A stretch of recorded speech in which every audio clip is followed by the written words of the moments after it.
Hello, everyone, and welcome to Man's Weekly Roundtable Discussion.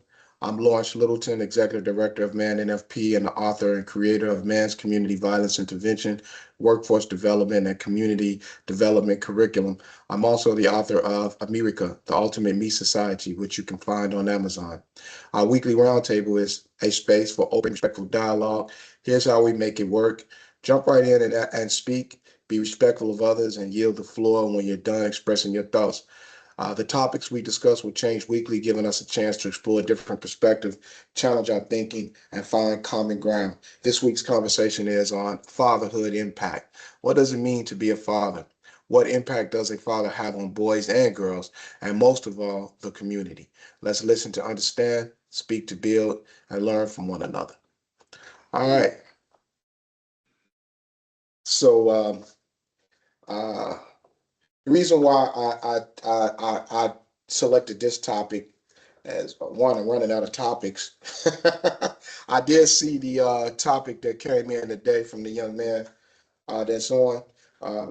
If you want to submit a topic, you know how to submit a topic. You go to the site, and it's a link there, a form there that you can fill out to submit a topic.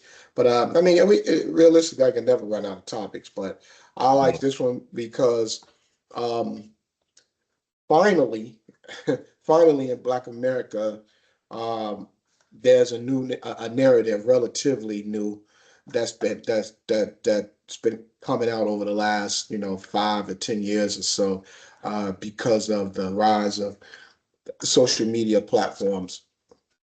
So the voices have been heard, being more visible to the public. And I'm saying that to say that there was a stigma for a long time that Black men in America were not fathers, not good dads. And I won't go into the whole history of why that came about. But when they look at the numbers, when they actually dissected the numbers over the last few years, they found that not to be exactly true. That in fact, Black males are the most present. Those are the ones who are co-parents slash, or in parentheses, baby daddies.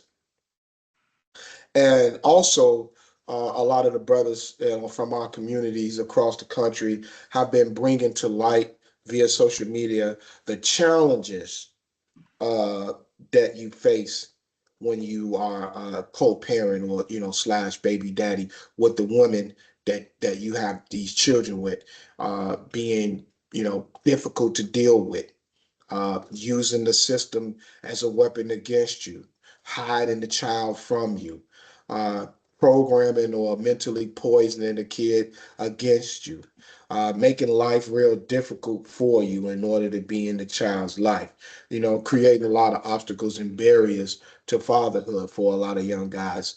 For a lot of us in general have experienced this. This dynamic in Black America that often got swept under the rug because the Black American woman is the one that's been propped it up in Black American society. She's the one out front. She's the one that has the voice. She's the one that's all over the TV shows and the talk shows and so forth and so on. So it's her narrative that dominated the Black American atmosphere and the environment. And so now we've been coming to the realization that a lot of these things just haven't been true. I myself, uh, using myself as an example, been a dad for a long, long time and experienced a lot of these obstacles and trials and tribulations and what it means to be a father, and had to really grow into the role. I didn't become a father when I had committed the act of creating a kid. It took years and years and years of actually learning and evolving and maturing to really understand what fatherhood is, and its impact. So with that, it means to me to be a father is to be one who understands the obligation, the commitment, the psychological aspect of being a father. And what I mean by that is studying your children. You need to study your kid. especially if you have multiple children, you'll find that they're not alike. I don't care if they got the same mother and the same father. They still turn vastly different from one another, and it's your job to study them, to understand them, and understand their personalities, and adapt your parenting style to provide the best possible guidance and nurturing aspect for that child. That's the psychological aspect. And I know I said a lot. Hopefully, it came off as understandable. But also, there's the financial aspect, which often gets, you know, the psychological and the other aspects get overshadowed by the financial aspect, because in our culture, it's pretty much the financial aspect, which is very important still. You still need to be able to provide and produce consistently for your children that you brought into the world. The man is the life giver. I know in Black America they tell you that the woman is the life giver and the woman is this and the woman is that, but biologically, universally, the man is the life giver. The man has live humans swimming around in him at all times of his life. So he gives life. So being a father means you need to nurture those little things that come out of you. They need to be very important to you, and that's why you shouldn't just be putting them anywhere and everywhere. Because what when they come to life, you have to be real careful about who they done came to life in. But without that understanding, a lot of us fall short, and because we don't understand that that's a part of fatherhood.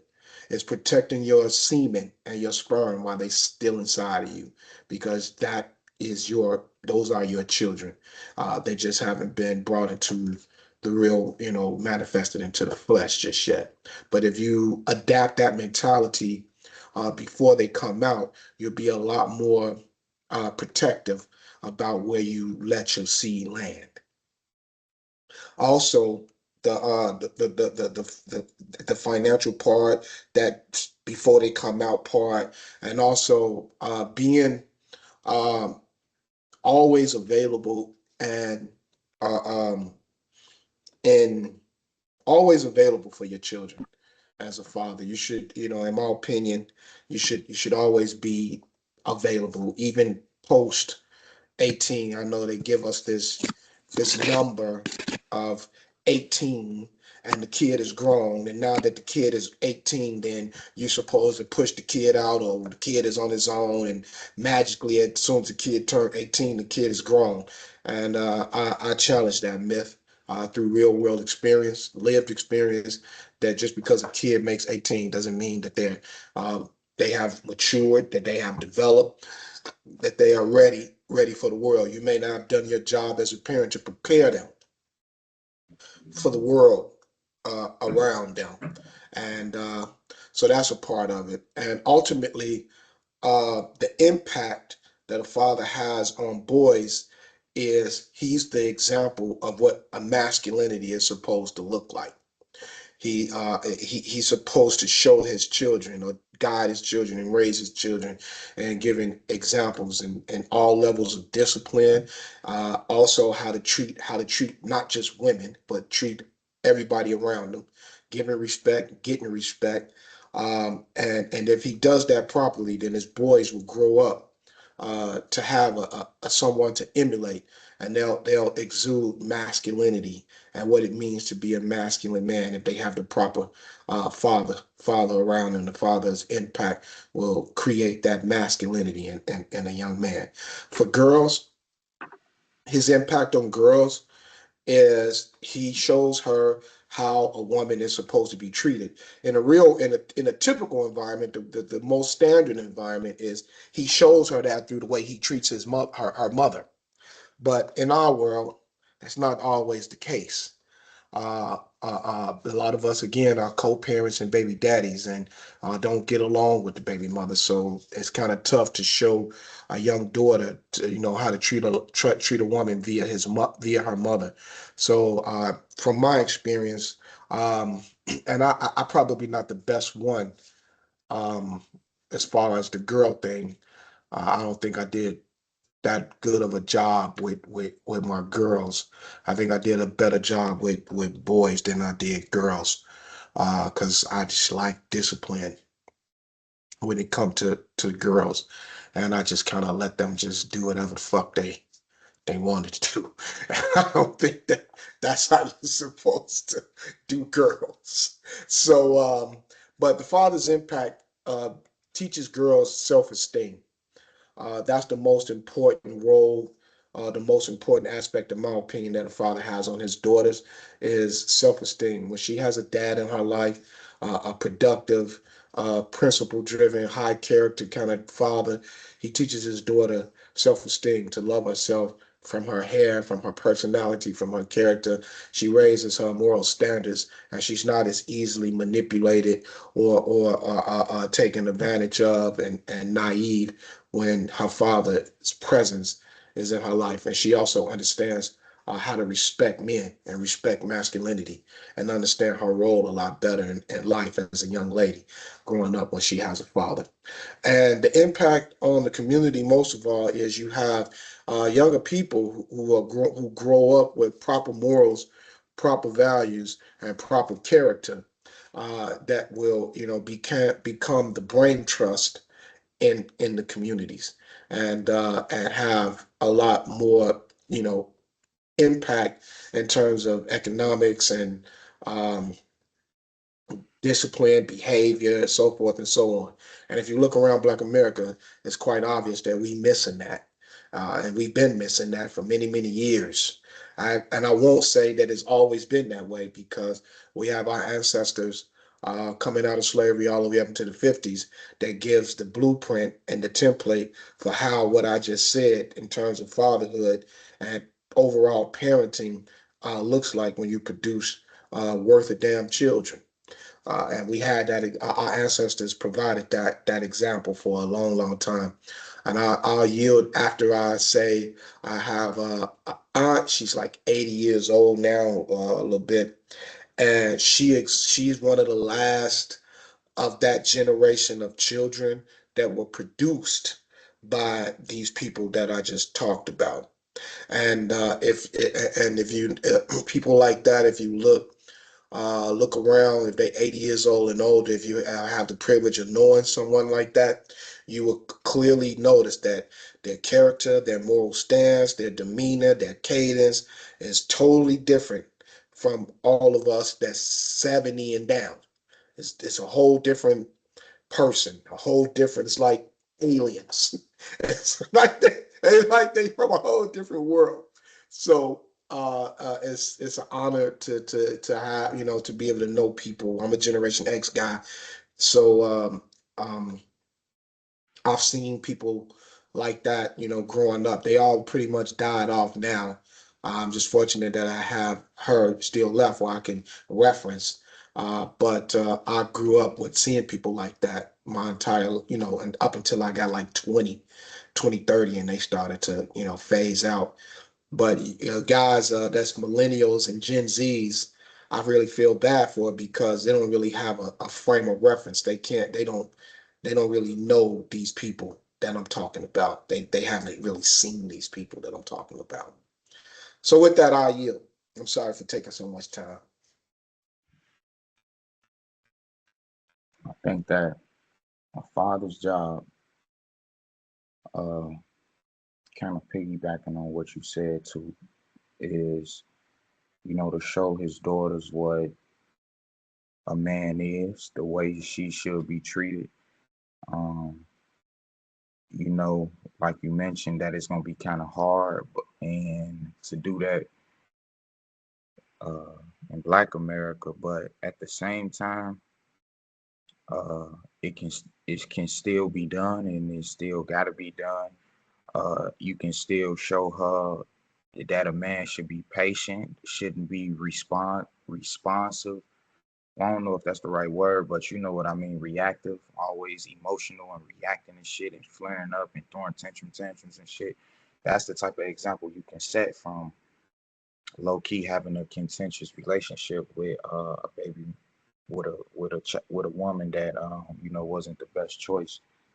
Um, for your boys, it's similar, it's different, but it's equivalent as far as significance. I wouldn't say one is more important than the other. They're just different. For a boy, your job is to show him, a stable foundation to grow from, because every generation should be better than the last. So he should already have some, lessons to learn from, some mistakes that he don't gotta make, etc. And I think that when it comes to providing, I think that it is important. It's about 50% of the job, if you ask me. Uh, it's important, but I don't think that it should be measured by, like the status quo, if you may, like, with the consumer, materialistic, super consumer mentality.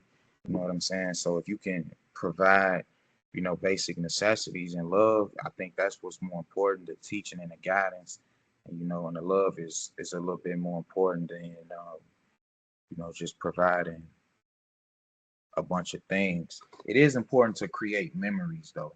I think that, that's more important than material things. I think that the memories last forever. So you do need to be able to put yourself in a position where you can do that type of stuff. And just as a man, you need to be productive. You need to show your son and your daughters uh, uh, what a productive man looks like. What an ambitious man looks like. What a leader, a critical thinker looks like. You know, and it has an impact on the community because these are the people that's unleashed. Look at what's going on right now. A lot of people online and a lot of politics, uh, especially the black ones, they try to like overlook. They love to overlook reality. You know what I'm saying? And they want to go to point out a lot of talking points, which is true. And it may have held a little bit more weight a few decades ago. But at this point, it comes down to, parenthood and culture. You know what I'm saying? And when the little people that's released into the communities, you got teenagers, like I see teenage terrorists on a daily basis in Chicago, Illinois. And I see girls with them. You know what I'm saying? So I'm just saying that to say the impact of fatherhood on the community. You know what I'm saying? Because it's not, and then that just shows you how the cycle goes because um these little these kids that I'm speaking of, 9 times out of 10, they parents, fathers went through the same cycles that they experienced. You know what I'm saying? So I think that I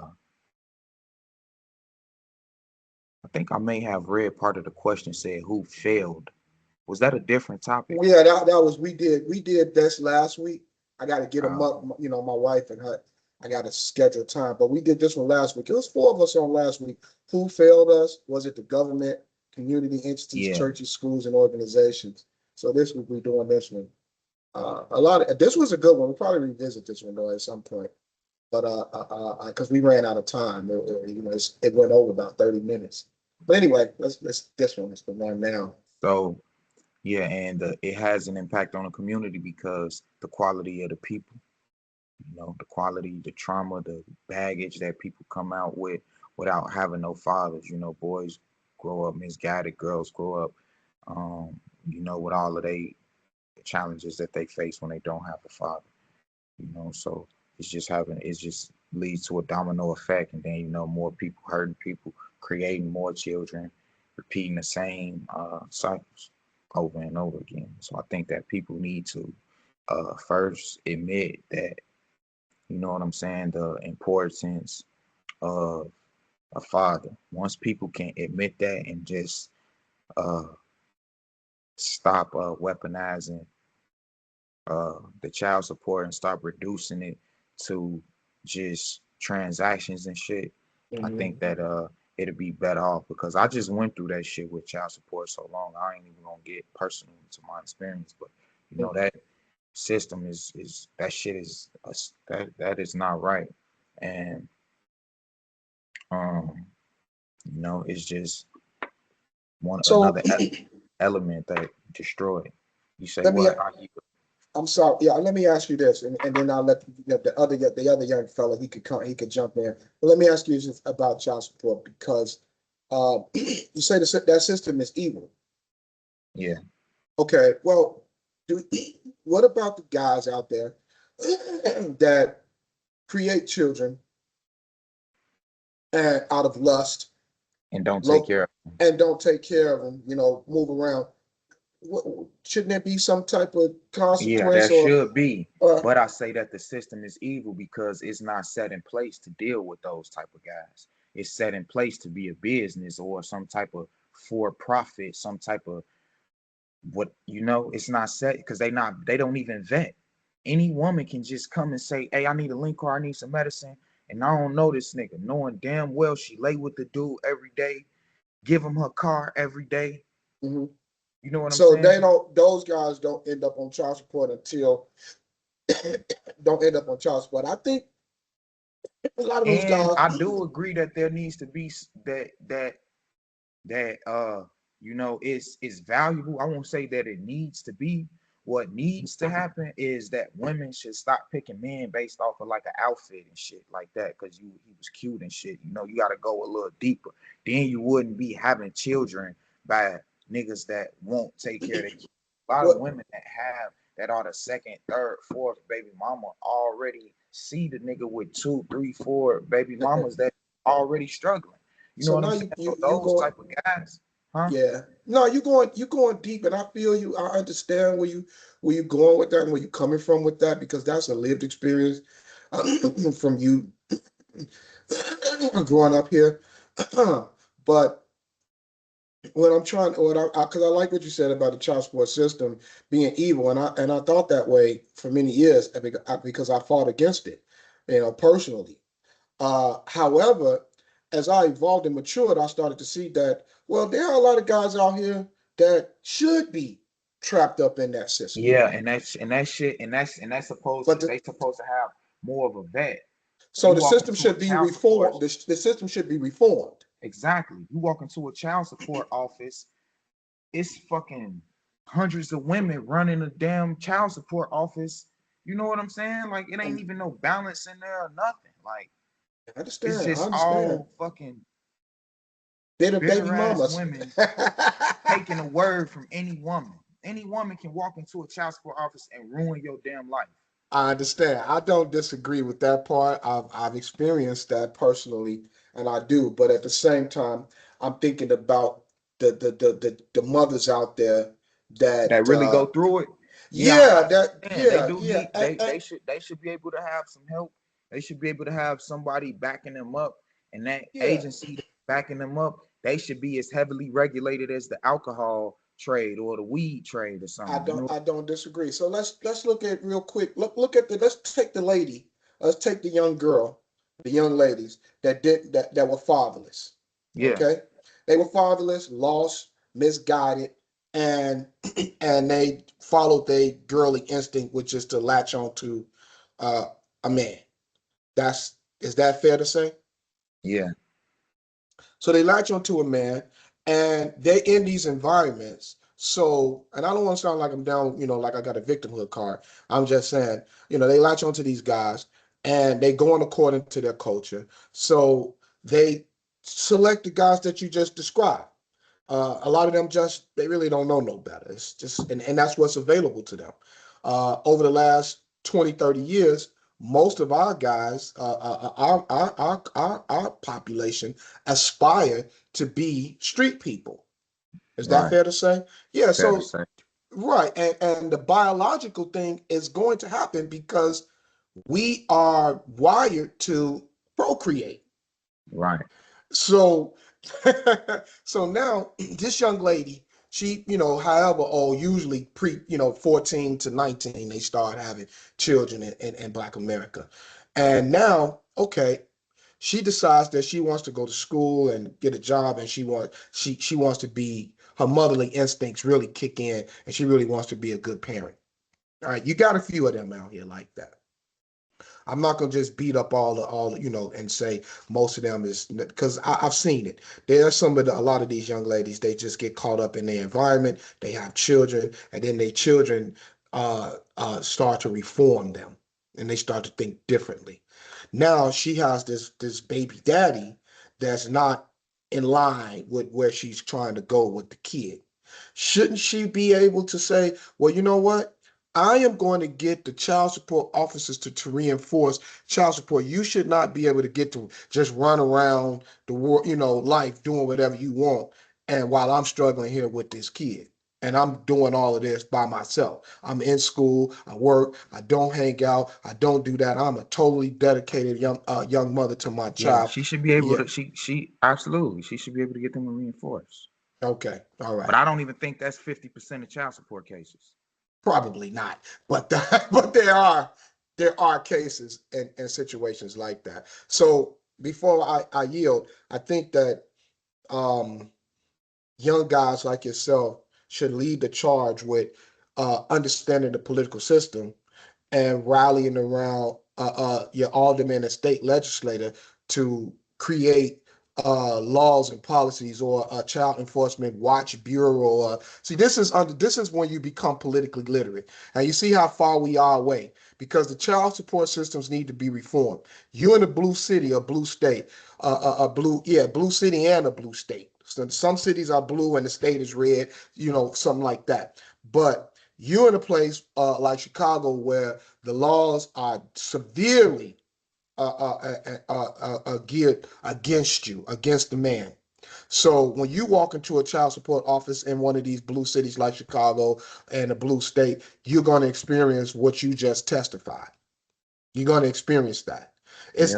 It's not going to be like that in a lot of other places. It's going to be a lot Balance. more, yeah, a lot more balanced, a little bit more fair. But also, you're not going to have a lot of black population in those little areas. We talking, the more poor white areas of America.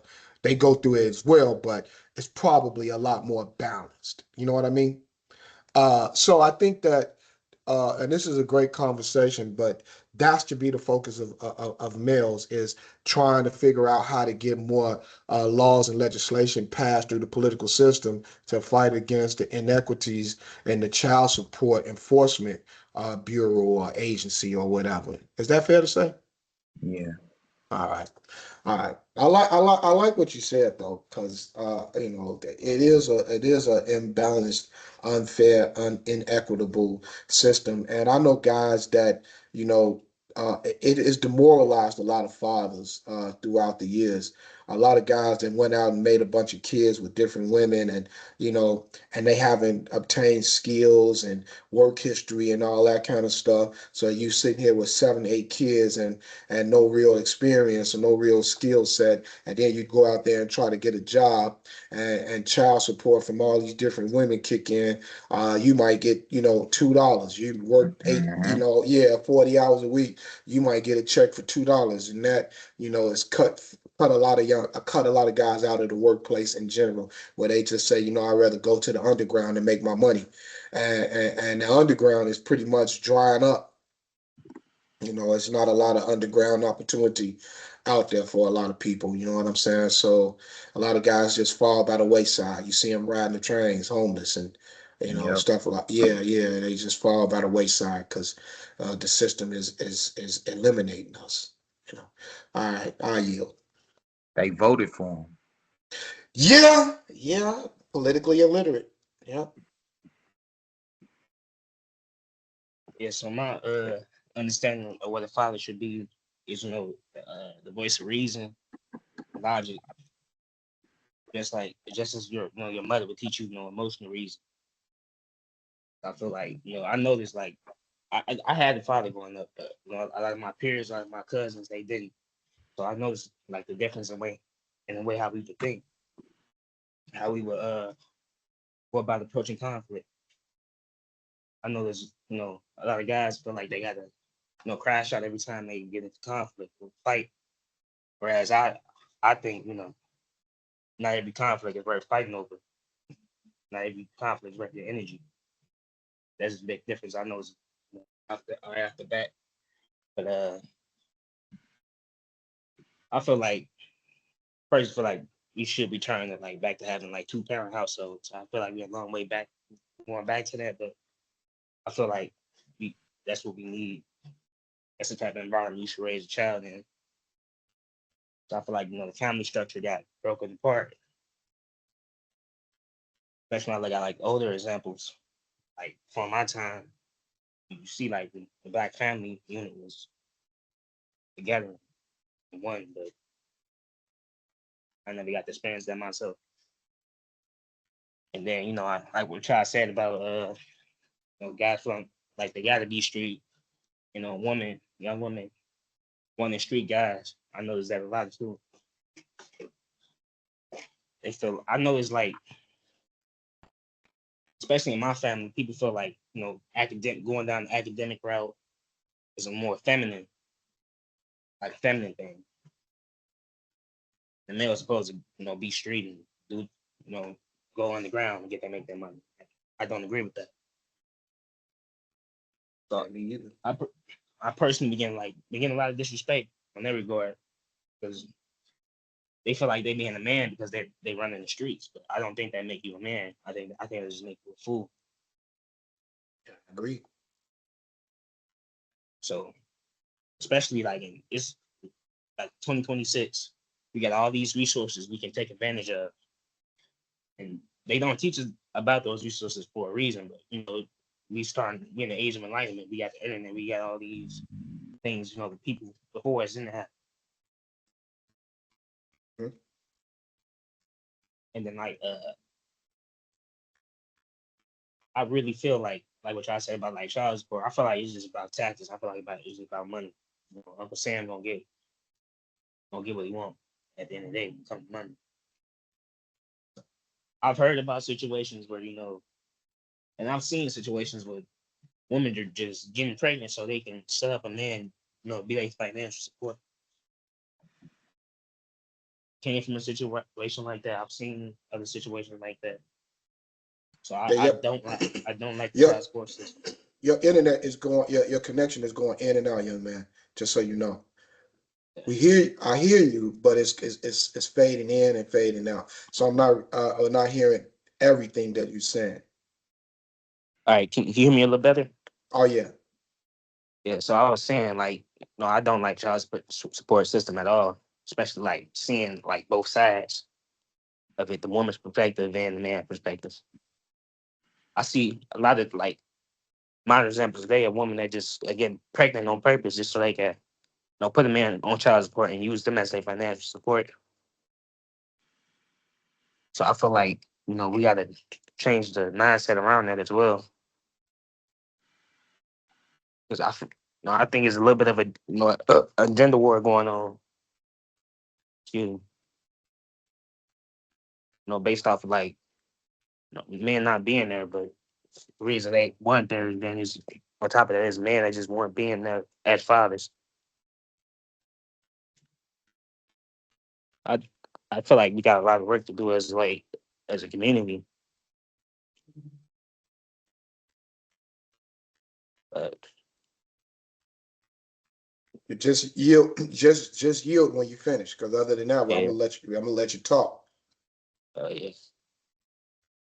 And I noticed like a lot of guys around me didn't grow up with a father, like, or they grew up, with their parents being separated already. Like when I was going to Leo, my coach had us, do a raise of hands.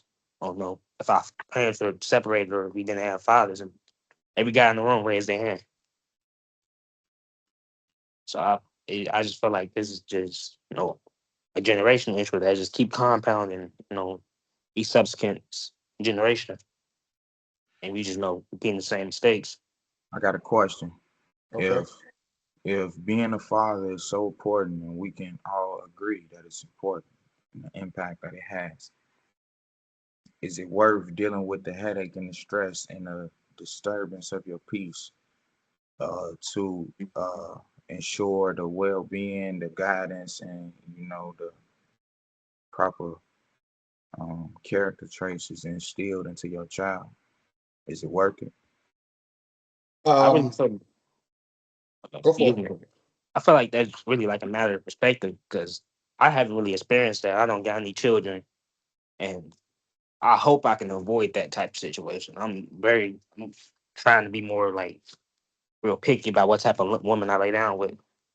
Yeah, But you in that situation, so you're blessed, especially to be around people and have the knowledge and the where you are in your life where you can say that without having children. Uh, a lot of us, like myself, for instance, I wasn't in that mindset state when I first had my first kid. I wouldn't even thought to say anything like what you just said. It wouldn't have ever even came across my mind. But since I am the one here who have that experience that the other young guys talking about, I would say yes to answer the question flat out. I would say absolutely, uh, because those children that you created, whoever you created them with, come from you, the man. They are yours, and that's the way I've always looked at uh, children that come from me. I would do anything in the world that I possibly can for my children. They are the most important thing in my life and will always be the most important thing in my life until I ain't got life no more. But uh, at the same time, there's another aspect to the question that young men and men in general should have to take into consideration. If you don't have peace in your life, then you will not be able to be as productive as you need to be in your life. You will always have chaos coming in and out of your brain and wiring you a different way, causing you to make bad decisions. And if you're making bad decisions, you won't grow. You won't reach your potential.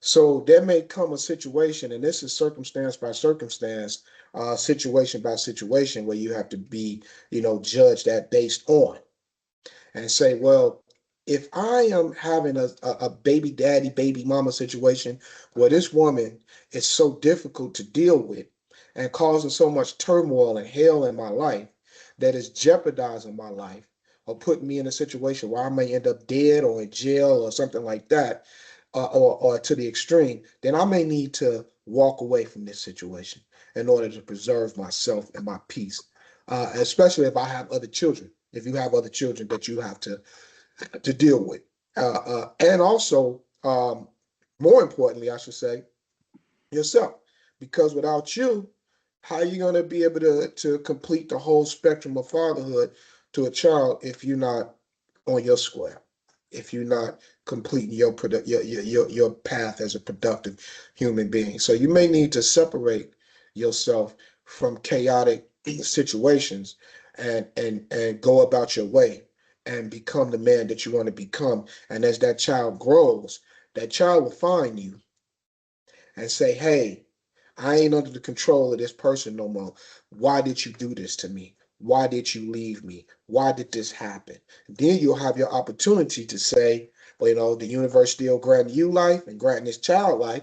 You can say, hey, child, this is what happened. And you'll have truth on your side because you'll be able to point back to the situation and say, remember that time? This is what was happening. Remember that time? This is what was happening. And I'm speaking to that because I experienced that with my father. My father, when I spent the summer with him, but one time he came over my house to get me, and him and my mother got into a big fight and argument, and they were physically fighting with each other. And I jumped in. I was about 8 years old. I jumped in and started and immediately to take my mother's side and like, hey, pushing my dad off me, off my mom, like, dude, get off my mama. And one of his swings hit me and bust my head. I was bleeding, and so he saw me bleeding and he stopped, and he just left. Now, obviously, that left a bad taste in my mouth about my father. And I didn't see him for years, years, years after that. And then once I met up with him again and started to have conversations with him, I asked him about that. And he said that he came over there to pick me up and get me. And my mother started talking crazy to him. And he started talking crazy to her about her drug use. You know, she was a heroin addict in the situation that she was putting me in. He had heard about me almost going to DCFS because my mother left me in the house by myself with my little brother, blah, blah, blah. And police came, my little brother got out, police came, blah, blah. You know, it was a big dysfunctional mess from negligent parenting. So my dad came over there to address that, and my mom got all up in his face talking crazy. And now I know my mama. I know her Mm-hmm. very well. I know her very well. So now I can understand why they came to blows. You know what I'm saying? But when I was 8, I only saw my mother's side of the equation. I didn't look at what my dad was going through. And now that I'm a dad and I'm looking at that situation, I would be pissed off as well. I would want to come over there and knock the shit out of her myself. Like, bitches, you crazy? You know what I'm saying? You've been dragging my kid through this shit on a dope fiend journey for years, putting my son in all these crazy ass situations, and you won't give him to me? What the hell is wrong with you? You see what I'm saying? Mm-hmm. And oftentimes you don't see that side of it. You only That's see, because of, not to cut you off, no, it's the okay. evil ass system. Mm-hmm. Because it's no way nobody in that situation should even feel like they got authority. They shouldn't even. You see what I'm saying? Women Mm-hmm. automatically feel like they got authority. Like as soon as, even though the seed come out of me and I'm gonna be obligated for all financial Mm-hmm. responsibility, you still think that you got the authority. Now, You see what I'm saying?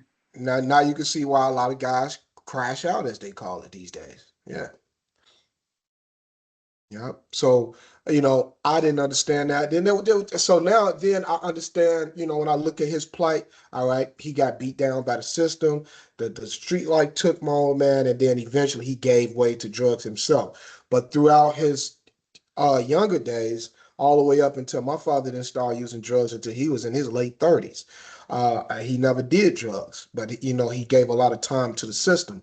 And then after that, he just gave in. All of his peers was using drugs, and he just gave in, and that's what eventually killed him.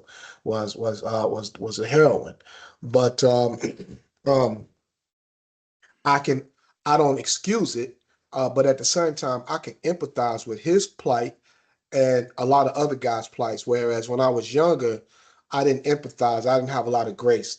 I was very judgmental, using my own situation as the threshold or the benchmark for what was to be. What a man should look like. And all the time, I had a lot of shortcomings and flaws and dysfunction myself. But it was just always my strong opinion that if you create a kid, then that kid is yours, no matter what you have to go through. And whatever extreme you have to go through, that is my kid. You don't get to tell me nothing about my kid, or we're going to have some real problems. And that's just the way I was always. That was just me. Nobody raised me to be that way. It's just how I was. Okay,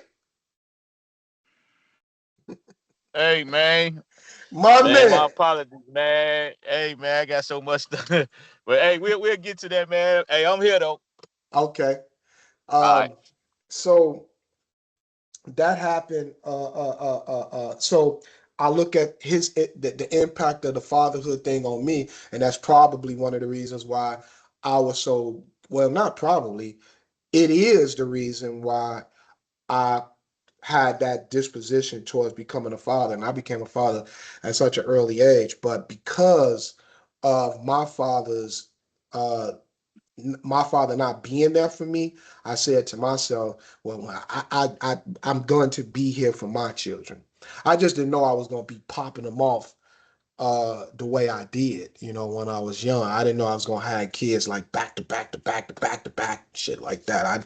I didn't see that one coming. Nor did I care. It wasn't like I cared, you know what I mean? I just thought that, well, I'm gonna be here, and I'm gonna be here the best I can for my kid. But the lifestyle I was living, I also had that in my back of my mind that, well, at least if I die, get killed, then my kid will be here. So I also had that mentality as well, that I'll probably get shot to death. I saw myself as being shot to death earlier, before I was 20. But when that didn't happen, I turned 21, and when that didn't happen and I ended up changing my life and going to school and all that kind of stuff, now I was stuck with these kids and this situation where somebody wanted to use the child support system against me. Now, when I was in the streets and being a thug and all that, there was no mention of child support.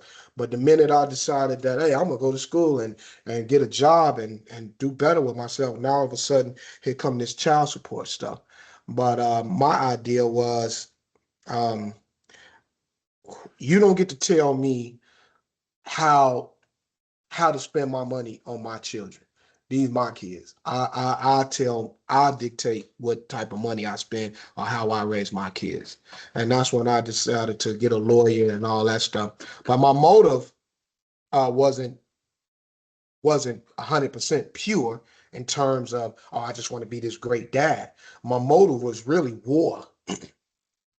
You know, it was war. It was you, you, you want to go to war, and I'm gonna take you to war. and and that was the motive. Although I wouldn't change it because uh, those experiences, like the young man said, created memories and forced me to be a full-time father.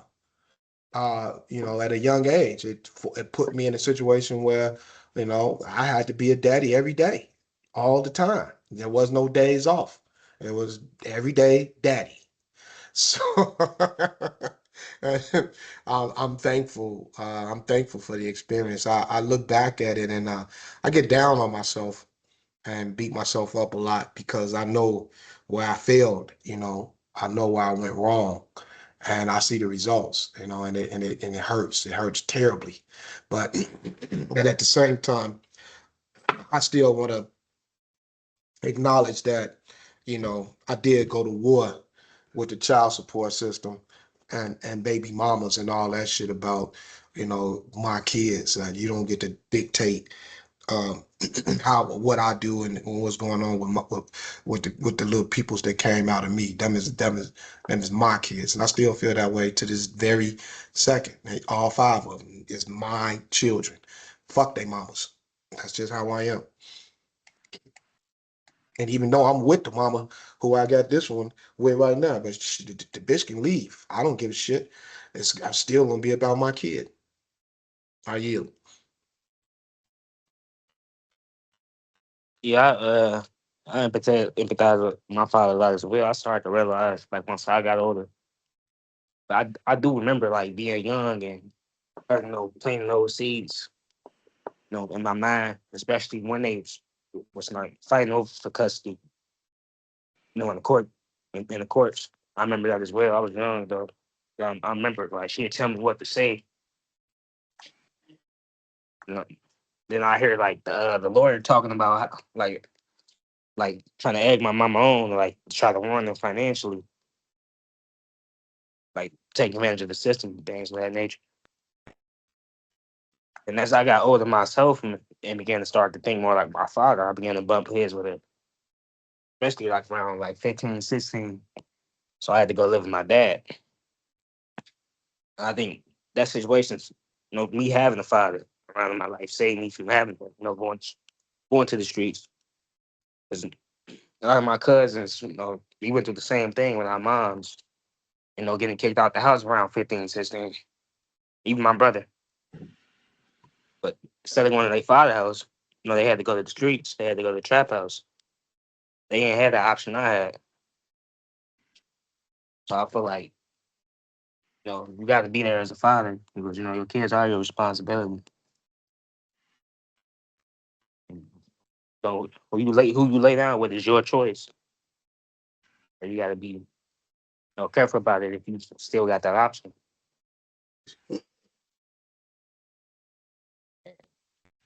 Personally, I'm gonna wait till I'm like financially stable, way more like established before I even have any kids. Even think about having any kids. 'Cause I That's want to have a strong foundation.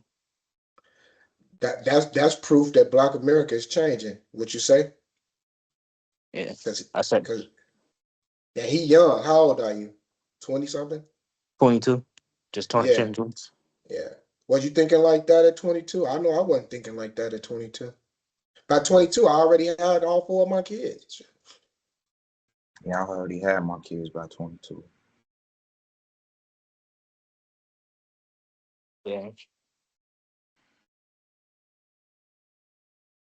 but yeah, I yield. That's the point all I really wanted to say.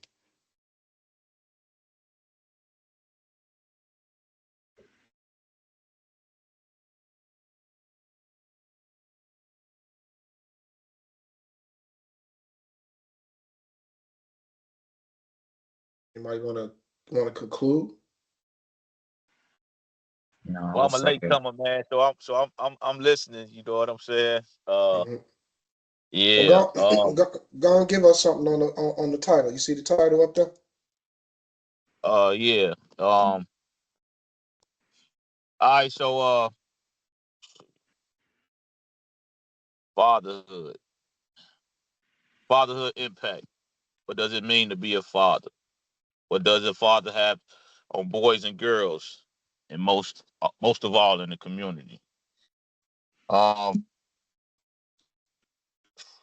So for me, my opinion, I think a father is more of a. I think he is a stabilizer. You know what I'm saying? More so like a compass. You know what I'm saying? He can. I think he's supposed to show you or direct you on how to handle like pressure. You know what I'm saying? How to conduct yourself. You know what I'm saying? Out here in the world, um, how to stand firm on principles. Uh, I mean, of course, provide. You know, but I think he's supposed to teach you structure as far as boundaries and definitely about believing in yourself and constantly, you know what I'm saying, and giving you that reassurance about who you are, you know, um, and be consistent with it. You know what I'm saying? Especially, man, you know, in this chaotic system, because I mean, a father can give you a lot of the principles, but you definitely need that reassurance on a consistent basis because when you leave a presence of your home, you know, you challenge with, you know what I'm saying, the environment that you in, you know what I'm saying, the peer pressure, you know what I'm saying? So you're trying to find a way to fit, you know what I'm saying, depending on, you know, what your circumstances are, depending on because even if you consider yourself to be in uh, uh, a great neighborhood or around great people or stable people, you know what I'm saying? You still got the pressures now, you know what I mean, the media and stuff like that. So I think that confuses a lot of the, you know what I'm saying, the young adults because we're trying to find our way. Because, you know, we got the dad giving you these principles or, you know, on his belief system.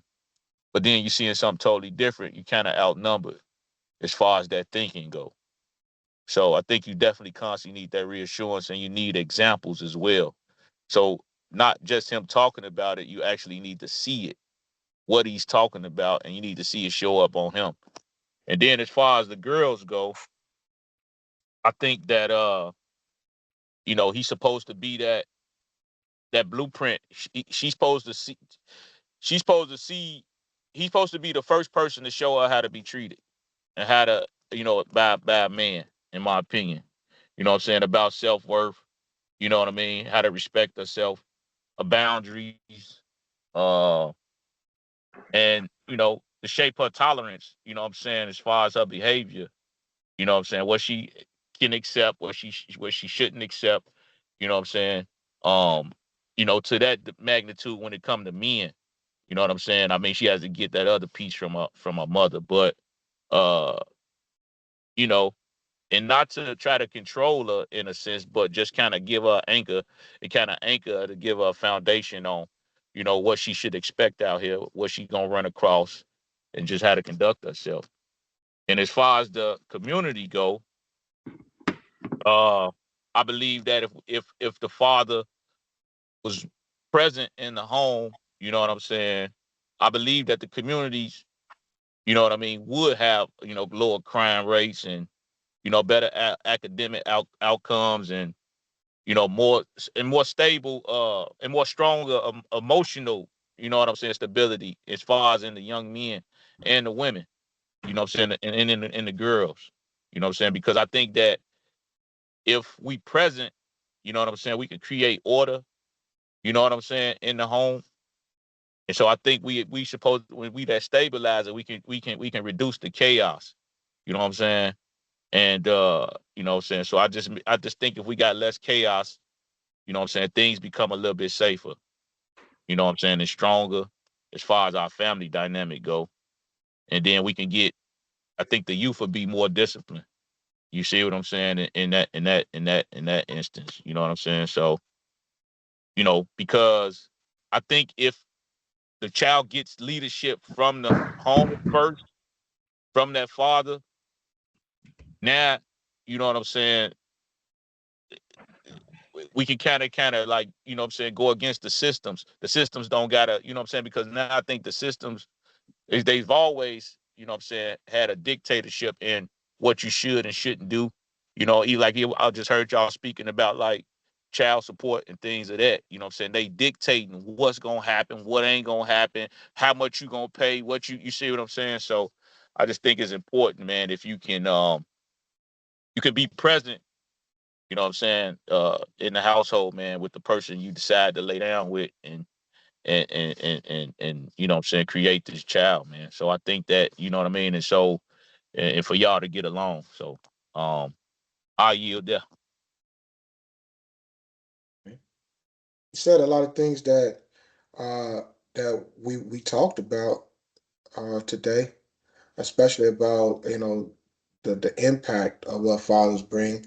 So I wanted to hear personally that part of it because just just to show, I know it's not a lot of us here, but there's some common similarities and common ground around what fatherhood is.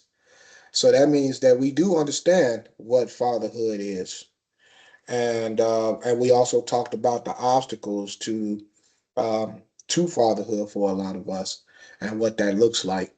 Um, Going forward, I think um, that things are changing for the Black American male. There is a trend that's happening, and a lot of us are becoming, you know, a lot of us have already been fathers. The data proves um, proves that we have been more present than the media has portrayed us to be. So that's come out in social media, and there's a guy named the Medium Man, on YouTube. I would recommend you guys go check him out because the guy he comes in and gives you data, facts, and statistics, debunking all the myths about about narratives that's been pushed onto Black America, like the fatherlessness and the Black women are the most educated, and all of these things. Black men marry out, they race more, and all these kind of things that they push, these narratives that are damaging and destructive and meant to cause, meant to socially program, socially engineer one's minds. This guy debunks all of that with facts and data and research, and shows you that that's not true. So I think guys like him, there's a lot of them out there. Be careful with that stuff. But I like him personally because he's giving you, he pulls it up on his screen and shows you this is my source and this is what the statistics say. This is what the data that's been collected is saying, and so forth and so on. But then there's the spiritual aspect of it, and that is to create a more uh, created a culture that we are fathers, and we do know what fatherhood impact is, and we do understand what it means to be fathers, and what it looks like when we don't have fathers in the house. And before I yield, I would like to pose the question of this, because just because you got a daddy don't mean you got the right daddy. So what are you guys' thoughts on that? Is some people better off without their father or without their mother? Are some children better with in single parent households? What do you think? Um, yeah, I mean, if he's not if he's not the best example, you know what I mean, it can definitely do some damage, you know. And so I think that uh but I do think that I don't think that the single parent household is the best benefit for him if he don't have anybody that, you know what I'm saying, he can, look to as far as a representation, you know what I'm saying, whether that be an uncle or a grandfather. I think he's gonna need somebody, you know what I'm saying. And I don't think that, if the father, is not the right candidate, you know what I'm saying. I don't know if you could say it's the mama's responsibility to make sure that he's got somebody's some type of male presence as far as impact, you know what I mean, whether she put him in the I don't know, some type of mentorship groups or whatever, you know what I'm saying. But I think he's definitely gonna need it. And I'm not saying that a woman can't be a great parent alone, but she's not a man, and so she's not going to experience, and she don't knows the mental emotional things that a man and a young man goes through, just like we don't know what a young girl gonna go through, you know what I mean. So I think that, yeah, he can definitely do damage, you know what I'm saying. So yeah, it's definitely more so about um the version of what version of a father that you got. Is he actually helping you, or is he actually corrupting you? Because if he's got some corrupt ways, shit, you know what I'm saying? Hell, I mean, that's transferable shit. The child could pick up on that, you know. So I yield right there. What about money? I mean, what about mothers? Does that go the same way with mamas? I think deadbeat mamas get away scot free. Oh yeah, yeah, yeah, yeah, definitely. Yeah, definitely, definitely, definitely. Yeah, yeah, definitely. You know what I'm saying? Definitely. You know, and I've always said that, you know what I mean, uh to my daughter, or uh, you know, some cousins or something like that. Like, hey, listen, it's certain things, man, you know what I mean? If you feel like you can't, as a young adult especially, don't tap out like that. If you feel like, your mother not giving you something, or you can't get certain things from her, you know what I'm saying, mentally, and emotionally, maybe she don't have the capacity, and it's not an excuse for her, but hey, you got to speak about that, because now, you know what I'm saying, we got to find out how we can, you know what I'm saying, do this different. And that's why I was saying about, that structure coming from the father. Like, okay, let me find you another way. Maybe I got to put you, you know what I'm saying, in some type of counseling. I got to get you a female mentor. I got to reach out to a family member that I respect and think that you know what I'm saying, she'll have your best interest at part. Hey, I need you to kind of reach out to her for me, man, and talk to her, man, and kind of hear what she's going through emotionally. You see what I'm saying? And so yeah, I don't make no excuses for the mamas either. You know what I'm saying? They go both ways, man. So I think that's a responsibility on both parents' part. So, if that father is not the best example, I think that. So yeah, I'm gonna say that. Yeah, I think that it's the mother's responsibility. You know what I'm saying, to find him somebody that, you know what I'm saying, can help him get through this, man, and help guide him, because, you know what I'm saying, he didn't ask for it. In the same way with the daddies, if the mama ain't on point, then shit, you gotta step in, man, and try to see about getting us some help, man. You know, Yeah. I yield up. Okay. Well, I'll conclude and then go around. I think that fatherhood impact is immeasurable in a lot of ways because we are the life givers for one. Like I explained earlier, and when we started, that we have living organisms inside of us until the day we die, and it's our responsibility to protect our little.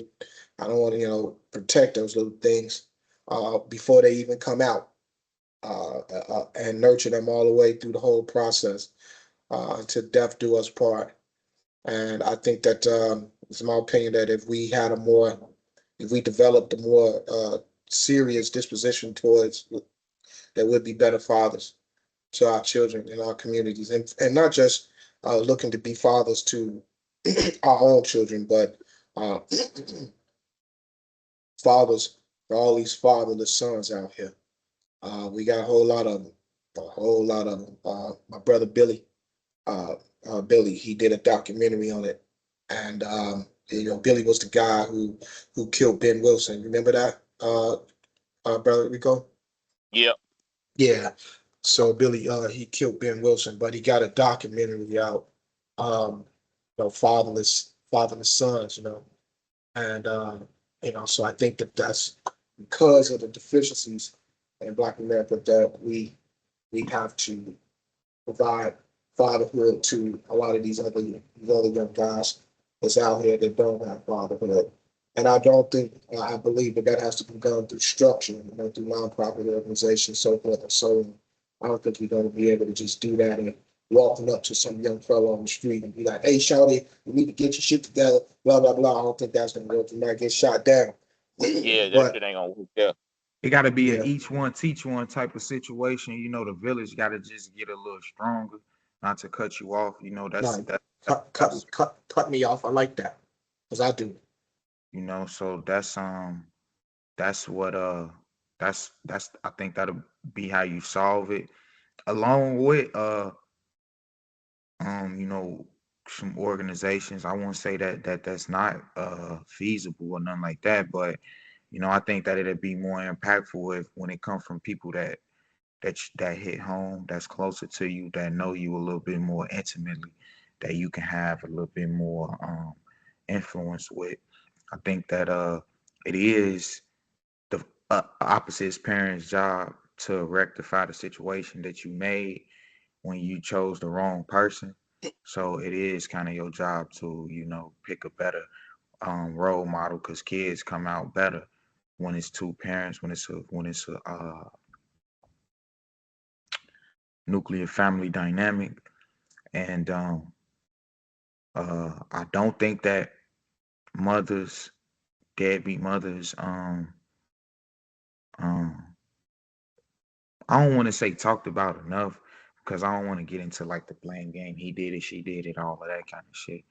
But I Mhm. think that as a father, I think that the role and the importance get minimized, and a small, I won't say a small, but I would say the minority represents the majority when it comes to black men and being a father.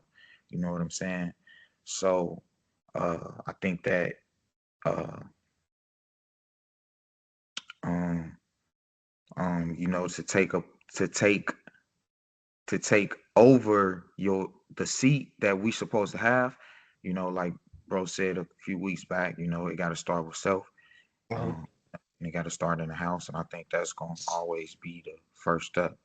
And I do also like what you said too about a father, uh uh the job not being done at 18.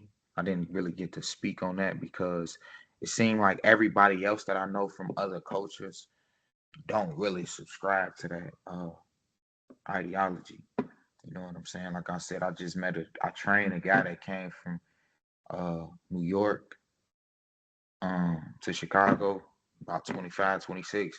His parents still supporting him like the whole step all the way up until he got a job. I think that's just like I don't know where that narrative came from. I don't know, but I It came from American. the empire, America, the empire. Like the Roman Empire had their laws and how they wanted to govern their empire and their society. Yeah. That's where that came from. So it's rooted in the European way of ruling empires and civilizations. That's their concept of parenting, and that is to mitigate responsibility. I mean, there is some good things about that law. I won't say that, because you may have a troubled kid and you don't want to have to be legally responsible for taking care of somebody that's over a certain age. And Yeah. so there are some man-made laws that coincide with natural laws, and I agree. But also the other part, the spiritual aspect of that law don't work out, because not everybody is developed at 18. You don't become 18, then all of a sudden you just develop. You know what I Right. mean? And I learned that from my own personal situation with my son, my middle son. He was nowhere near developed. At 18, he was probably 12 or 13 in the mind. You see Mhm. what I'm saying? At 19, he probably was still 12 or 13 in the mind. You see, Yep. so I don't, and then I followed this European way of thinking. Well, you're 19, you got to get the fuck out my house, because I got to have my dick, and I need to run around and have me, I. And I put him in a terrible situation. You see what I'm saying? Having to fend for himself, when it's like putting out an 11 or 12-year-old in the street, because he was 18 and he wasn't. He wasn't nowhere near ready for that. You see what I'm Mhm. saying? Whereas my oldest kid, well, at 18, 19, he probably around 23, 24 from a mental standpoint, and a whole lot more rugged and ready to deal with the environment. Whereas the other one, he wasn't. And that's why I learned that just because they come from the same mother and father does not mean that they are the same people or they develop the same way. And your job as a father, as a parent in general, is to study your children so you can understand this kid and his personality or her personality, and how you're going to mold and what's best for this kid. And then look at this other kid and say, okay, I see your personality and how you see the thing, and let me mold my parenting style around you. You see what I'm saying? And you don't get taught that in American culture and society. You just taught that as a father, you need to buy shit. That's how your value is measured. You need to go buy stuff. You're a daddy, you're a black daddy, you need to be buying Jordans. You ain't bought shit, then you ain't shit. But you don't understand the real dynamic of the psychological aspect of raising children. That's because we don't have that in our culture. You know what I mean? It was removed. And again, I can't say, I won't go back into that old Africa this and Africa that shit. I always make reference to the ancestors fresh out of slavery, because they, even though they didn't have their native culture, they created their own culture, and they raised amazing children. They did Mhm. amazing things. That's why I stopped taking. That's why I took the we out of that when I refer to them. I don't refer to them as we did this and we did that, because I ain't did that. You see what I'm saying? I can't take their laurels and what they stood for. So I take that we was this and we was that out of it. Them people coming out of slavery from the 1900s, late 1800s up to the 50s were an amazing group of Black Americans, and they deserve to have their own gestation, or whatever I'm trying to say. I don't think that this generation or any get to say we when it comes to them, because we ain't did what they did. So, and they set a precedence, and they proved that they raised real good children. You see what I'm saying? So, and they were the children of the same slave trade, closer to it than we are. And in So, conditions. huh? And in worse conditions, under way worse And pressure, under real racism.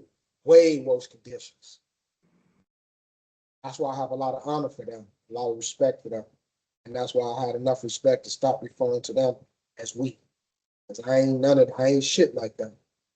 Try to be, as I continue to grow and mature. That's what I model myself after.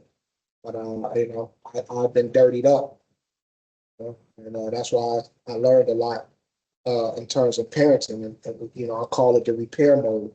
And I learned that from my mother, and also just acknowledging that, hey, you can't just grow up and make children and fail them miserably and then go on about your life. Like, like ain't shit happen. Right. Right. I'm sorry for laughing. But you can't just grow. Oh, I bought you some clothes, stuck your ass in a room. I paid. Right. You see the house you live in. I put clothes on your back and a roof over your head and food in your mouth. I I think did that my was job. an advantage to That's me because I was bullshit. able to Yeah. learn a lot about being a father from that type of shit. You know, I was able to really see what being a father really means, and it don't really mean the maintenance that you do. You feel me? So Yeah. I think that I was able to really benefit because I got a great relationship with my shorties, even when I thought it was gonna all be destroyed. You know what I'm saying? That's because from the time that I decided I was gonna have shorties, I kind of already had an idea of like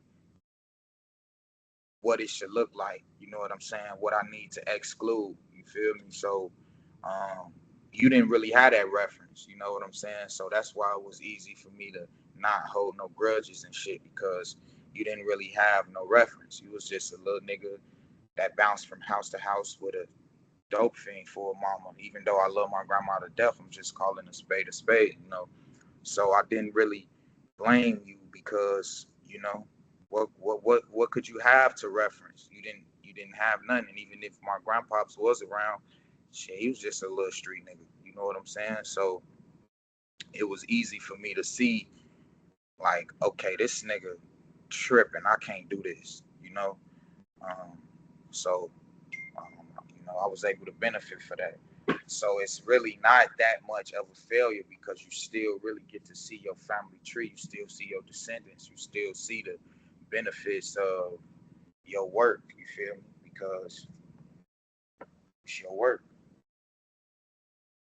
That's Yeah. that's beautiful. Thank you. You know, I was able to learn a lot from that. I was able to learn how to communicate with my shorties. I was able to learn that you got to be more of an influence. You got to battle the. I think that's probably the biggest job right there is to out influence the culture. You know, for my boy. I used to say that when I was younger, and that's what Rico was talking about. But I used to say that my job is to out influence the culture. I just didn't go about it the Yeah, right way. and in Yeah, order yeah. to out influence the culture, you got to be extremely hands on. You know what I'm Hmm. saying? And in Yep. order to influence the culture, I know that the generations prior to me always love to say, "I'm your mama, I'm your daddy, I ain't your friend." But in a sense, we gotta be friends a little bit. You gotta be comfortable talking to me. You gotta be able to keep it real with me. You gotta be able to let me know who you are when you step outside the house. You know what I'm saying? Hmm. Parents think that I'm not your friend, I'm your parent. You're not gonna really know your kids. You're gonna know the person that in your house, and then as soon as that child step out, they're gonna be they self because they can't Hmm. talk to you. They can't come to you about nothing because they don't even think you know shit. Because you know what I'm Yeah. saying. So I just, my approach was we do gotta have a level of communication. We do gotta be friends a little bit. We do gotta be comfortable. We do gotta be able to kick it and laugh because Hmm. you gotta talk to me. You gotta value my opinion. You gotta value what I gotta say. You gotta think I'm cool a little bit. Because if you don't, then they gonna just like you just gonna be the motherfucker who always nagging and trying to beat on me when I don't know some shit. Hmm. Yeah, I Right. agree Yeah, with Well, because we that. yeah we don't ask enough questions either, man. As far as like so what we come in is more of a dictatorship. Like do Yeah, what the fuck I say and that's that. yeah, You know what I'm saying? hmm. yeah. And you don't even really know what the problem You is. don't You even ain't know never what the problem is. And I right. Hmm. kind of Yeah. just experienced Yeah. that with my son. He said he was telling me about school. Uh, and he said, well, it is kind of my fault. I disrupted the class.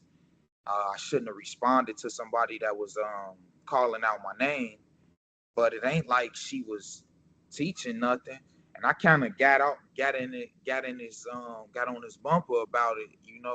And then I had to check myself because he just explained to me why he already feel disengaged from the classroom. He already explained to me the type of relationship he got with the teacher. You know what I'm saying? And I ain't saying like to make no excuses for him or whatever. But it just let me know, like, look, I'm just jumping right into, you need to do this, you need to be that, and I ain't even really taking into context everything was going on. You know what I'm saying? So that just was just a way that I learned, a parenting style that I learned.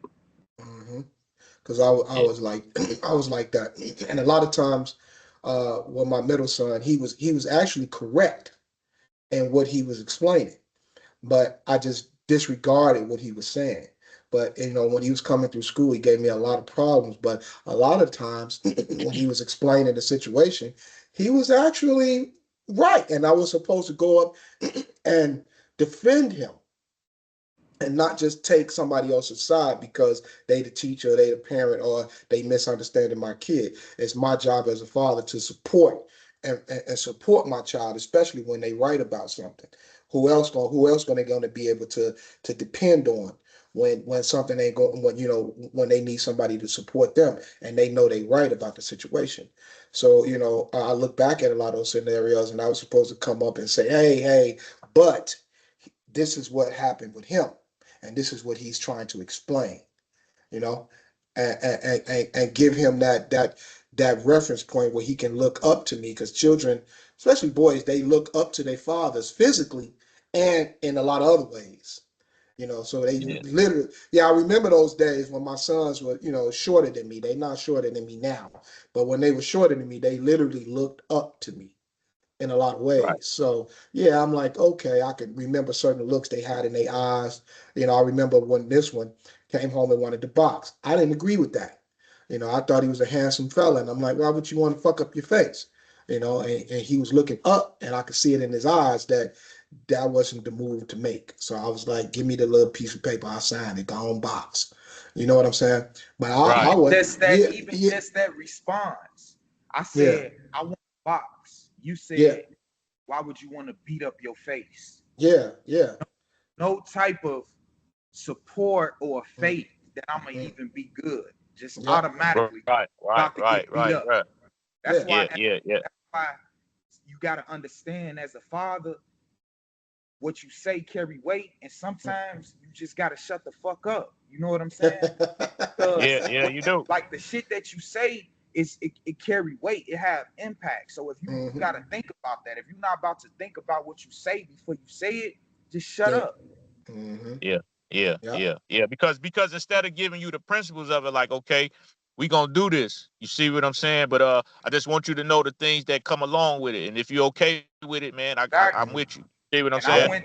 I went to the gym like, man, I'm about to box. I'm about to do that. Look at that little nigga. He the same size as me. I can do this shit too. I'm about to be better than him. I'm finna beat his ass. Matter of And fact, he and he did. He did. get Right. up and why would you want to get beat up? You know what I'm saying? Yeah, I, I yeah. said I didn't say that. You took it that way, but I said I remember it specifically. That's what it means. Why would you want to beat up your face? I Yeah, ended up. I said I said you a handsome little fella. Why would you want to mess up your face? That means you're gonna get Right. beat up. Yeah, and that's the way. So you're right in that regard that my thinking wasn't you're going to go in there and lose. My thinking was you are a good looking little guy. Why would you want to go through this? But I still read the room. I saw it in his eyes. So I signed the paper.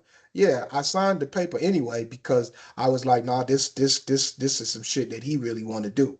So Yeah, I ain't got the right to come in and stop this. But it still created a impact because he took it the wrong way. He took it a way that I didn't intend for him to take it. But there was other moments like that in our through our journey. There was a lot of moments like that I had a negative impact on my son's mind, his mindset, his confidence, and how he viewed himself, and created a lot of resentment and anger, which impacted his decision making. You know what I'm saying? So right. that's a father's yeah, that's just a parenting thing. That's a parenting thing. Yeah, I did that, man.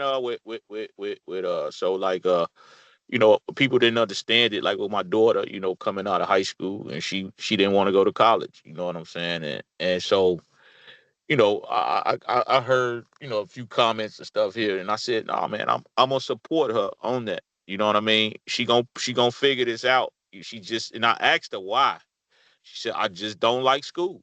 And so that was kind of like, you know what I mean? It was kind of foreign to hear that, you know what I'm saying? Because, especially, you know what I'm saying, when you got other influences, whether it's people in your family, like, because we measuring our kids up to what somebody else is doing. Well, so and so went to this, they going to school, they this, they that, you know what I'm saying? And so people used to think I was kind of fucked up in a sense because I always told her, even with schooling, I said, let's get this clear. This grading system has nothing to do with your self-worth or your intellect. All this is a system that you have to you remembering what's being presented to you. And so you have to come back and answer these questions. But if you not scoring high, you know what I'm saying, in a certain area, it has nothing to do with your self-worth. It's just something that don't interest you as it may to somebody else. You see what I'm saying? Because if you strong in certain things, and so those are the things we gonna capitalize on. We gonna capitalize on the shit that you strong at, the things that you like. You know what I'm saying? But this is a system that you in, you know what I'm saying? And you gotta go through this, but it has nothing. I constantly implanted that in her. You know what I'm saying? I mean, she did well in school, but she just didn't like it. But I always had to, you know what I'm saying, put that in her because I know that she didn't like it. And so it was gonna be easy for her to say, man, fuck this shit. I'm you know what I'm saying? So I had to let her know because when Mm. you measuring up against what somebody else is doing as far as your scores go, you know what I'm saying? As far as like, well, shit, why I ain't getting no A? Because you gotta think, man, some of us, man, have literally put, you know what I'm saying? We used to beat our kids' ass about that shit if they wasn't getting honor rolls or if they wasn't, why the fuck you get a C? You ain't trying hard enough. You see what I'm saying? It's like maybe the shit just don't interest them. You Yeah, see what I'm saying? And we so, we come from a generation, us Gen X guys, that's what we were taught, that yeah, violent, and that's a direct relation to slavery. That can yeah, be tied absolutely. right back to slavery. Beat you into submission, beat you Yeah, into respect, and all I did was create a very extremely violent group of people, which is us in America, and also in within the household, it teaches our children that violence is the way through to solve all conflicts. It's starting from an early age. If I beat you, then you learn. I'm beating into my child that this is the way we solve conflict. The young man coming home with an issue or problem, then he gets beat. You know what I mean? That's teaching him, well, this is how I solve conflict. I don't get to talk it out. My parents don't understand me. All they gonna do is beat me. yeah, So I learned that from being a father myself, with my sons, because I did that, growing up until my middle one was like 14, and I was beating him one day for ditching school.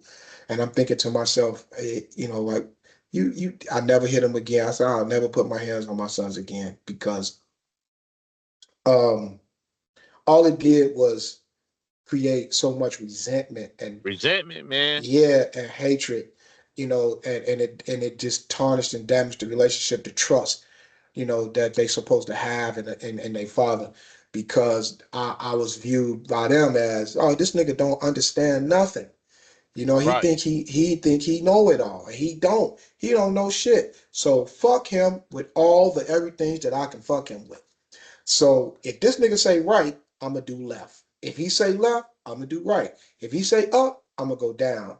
So I was able to go back and read and analyze those things and analyze those days and put it together in my mind and say, damn, that's where I failed as a father. And those instances and those opportunities that you have, and as to be a father, because they're not going to be young forever, they're not going to be impressionable forever. So those are the moments that you need to capitalize on as a father when they're young and impressionable, that you do the right things in their upbringing to get the best results. So that's when I started to look back at those things and say, wow, The things I would say that I said to my sons, the physical violence, the not being supportive, the shitting on their dreams, to label, I always didn't want them to be street guys, but my approach to them not being street guys was to talk to them like they were street guys. So, so Yeah, man. yeah, Yeah, these type yeah, of things is like, they still haunt me to this day. But those are the yeah, things that, being a parent, a father in particular, in our culture, that you just don't really, and I'm not taking the easy way out, but you just don't really understand it because there's no reference point. There's no one to, like my son said, nobody was there to really to teach me these things. man. So I'm telling you. yeah, Yeah, I still yeah. don't. That's I still don't. I still don't take. I still don't use that as no excuse. I'm still guilty as charged of all the things that I failed at as being a father. I don't. I don't. I don't like to give that. Well, I had this reason or that reason or this or that. I still created the kids, and it's still my responsibility to do the right thing by my children. Fuck my situation. That's yeah. just the way. That's the way I see it. Yeah. Yeah, man. We had I had a situation. So I took mechanics, auto mechanics in high school. I went to CVS. But What? I used to. You went to Yeah, I ain't never swear. I ain't. I used to just go up there. Go. Did right, you right. have? Did you have? What was the auto mechanic dude name? Remind me his name. Mr. Dawson. Yes. Yes. Yep. I used to. I used to Yep. walk. I Yeah. used to walk. I walked past that class a couple times. Yeah. So he man, I was like, man, I had said this to, what I'm saying, some family members and shit, like, man, I'm gonna be a mechanic. And what they said to me was, you wanna be a grease monkey? Like, you wanna be oily and shit, you know what I'm saying? And so when that got implanted in my mind, you know what I'm saying, I began to shift my directions. Like, man, damn, you know what I'm saying? Like, I mean, like, you ain't gonna make no money in that shit, you know what I mean? And this and that. And so it put the image of the, you know what I'm saying, the motherfucker working in the back of the crib, you know what I'm saying, on cars and shit, the alley mechanic, you know what I mean, the motherfucker, Yeah. you know what I'm saying. So it put Yeah. that image in my mind, and so I said, fuck it, I ain't gonna do this shit, you know what I mean. So I didn't pursue it after school, and so a buddy of mine that was in that shit, um, I end up running into him. He kept on, he extended his education with it. And he said, man, why you ain't never, you know what I'm saying, go through with this? Cause he's a specialist now, man. He builds high performance engines, man. I mean, he doing very well out there in California. And I mean in Arizona. So he was like, why you ain't never? And I'm like, man, you know what I'm saying? You know, motherfucker told me I was gonna be a grease monkey. And he was like, damn, for real? He said, well, man, they didn't present it to me that way. He said, my folks always told me, like, man, you're gonna be a specialist. You're gonna specialize. You're gonna pick one area that you're gonna specialize in, whether it's gonna be engines, transmissions, electronics, electrical, whatever. He said, man, and dominate in that space, man. He said, that's what I've been doing ever since. And so when he said that shit, and I was sitting there thinking, I said, damn, just the verbiage changed the whole dynamic. You see what I'm saying? How he perceived and how he looked at the direction he was going in. The words that I heard was pulling me back. What he heard was excelling him, like, damn, a specialist. So he had that shit stuck in his mind. I Hmm. didn't hear that. You see what I'm saying? I said, well, fuck it, I'm gonna go drive trucks. You gonna get hemorrhoids. So you know what I'm saying? It was steady, like, Yeah. motherfucker. So man, when you said that, real, like, that shit is important, man. About, we have to be mindful, man, of what we say to our kids. You know what I'm saying? And because, man, this shit could really have a impact, man, on them, man. And they hope that shit sticks, man. And so you know what I'm saying? So you have to, man, and now you out here and you trying to constantly, now you trying to prove yourself to yourself that, no, fuck that, nobody even believe in me. You know what I'm saying? And shit like that, man. So I just wanted to speak on that when you said, man, about how we talk to our kids, man. That shit is important, man. You know what I'm saying? Cause I definitely heard that shit. Like, you want to be a grease monkey? Like, damn, like, shit, no, not really. You know what I'm saying? And so that was stuck at that point. Like, fuck it, I ain't fuck this shit. And I was damn good at it. And he was like, man, I understand why you don't want to push forward, man, with this. And I'm like, I don't want to be no motherfucker. I don't want my hands dirty and shit and all oil all on me. And I remember Mr. Dawson, man. He told me, he was like, "Nigga, what the fuck is wrong with you?" You know what I'm saying? He like, I he, don't get it, he man. he is a real You know what? he is a real he was real. I ain't gonna say he was a street Yeah, he dude, was but he was real, real. man. Yeah, he was real. Yeah, I used to hear him standing out in front of you because the auto mechanic spot was right on the corner of the Anthony wing. yeah, yeah, Yeah, yep, yeah, on the first yeah, floor. Yeah, he used to be out there screaming, hollering at people, get your ass out the yeah, hallway. yeah, yeah, yeah, yeah, yeah, yeah. He's like, nigga, you gonna let a motherfucker put this shit in your head? You know what I'm saying? It was stuck though, cause the person that I heard it from. And I think that matters too. You know what I'm saying? Like the level of respect or the emotional connection you got to the person you hear this shit coming from. You see what I'm saying? And it was like, damn. That's And what that the shit young came from man. my uncle. That's what the And that young shit man came was from my uncle. explaining. Yeah, Yeah. a lot of it came from his dad. So that's what he was explaining. Yeah, so that shit fucked me up, man. I look at Yeah, that shit now like, damn, you know what I'm saying? I could have fucking, you know what I'm, but it's neither here nor there. But yeah, I'm just saying. So I try to be mindful of that shit now. When I talk to people, you know what I mean about certain shit, man. You know what I mean? Like, man, So that's just like, we got a bad rap in the trucking industry and things like that. So I try to watch what I say because I've had some good experiences, some bad experiences.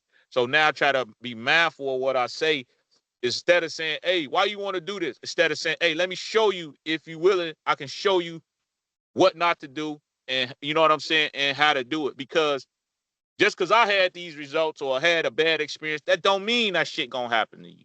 You see what I'm saying? hmm Especially if you got some help to kind of guide you now. You know what I'm saying? I came in winging it. So I can't hmm put my experience on, you know what I'm saying, the next person, man, because now I got some value to give and it can help them, eliminate a lot of the pitfalls and shit that I went through. You know what I'm saying? So, so I try not to be bitter about that certain shit like that too. You know what I'm saying? Because my cousin, he just bought a box truck and he called me and he was like, man, like, man, my people on me, man. My daddy telling me I'm stupid, this, that. And I'm like, look, man. I said, all I'm gonna say to you is this. You know what I'm saying? I'm gonna just show you. All I could do is show you what I know and what not to do. And also he making it, man. It's working out. You know what I'm saying? So and he just told me that shit yesterday, man. Thank you, man. Cause he's like, shit, I was just already counting myself out. You know what I mean? So it's like, shit, man. And you getting that, and I told him, but you gotta be mindful, man. You getting data from somebody that ain't even done it. They ain't never did this shit. So don't listen to them. And you know what I'm saying? And that's just that. You know what I mean? So, but yeah, man, I yield that.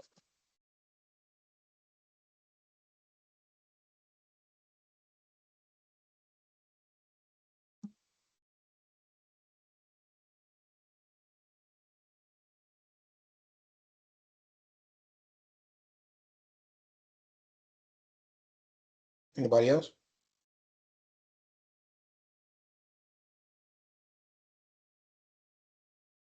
Young fellas, y'all still there?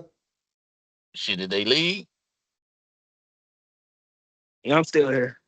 What you were saying about about the effects of what your parents what they say to you.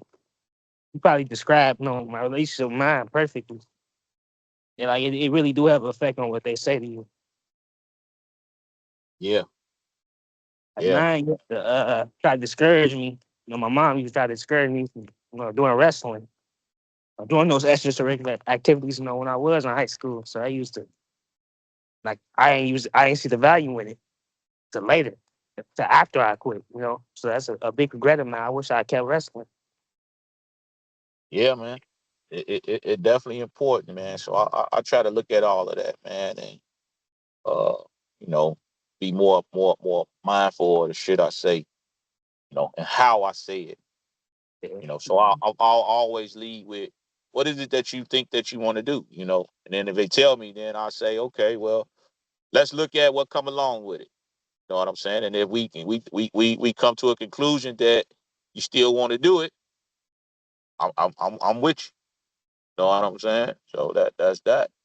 You know, and if it don't work out, then we'll make another decision. You know what I'm Mhm. saying? We'll try something else. You know what I mean? So that's how I see it. You know, and I try to lead with that all the time, man. You know.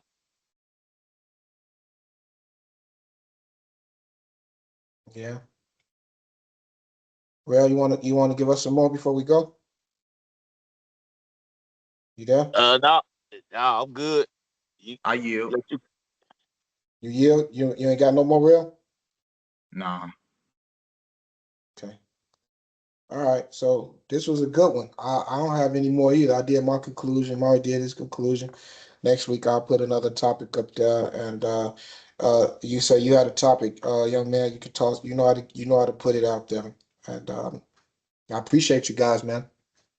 and for sure. Hey, Real, was you able to get that letter off?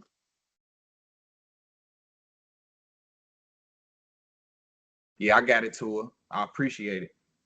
Hey, no problem, brother. All right, gentlemen. I'll talk to you soon.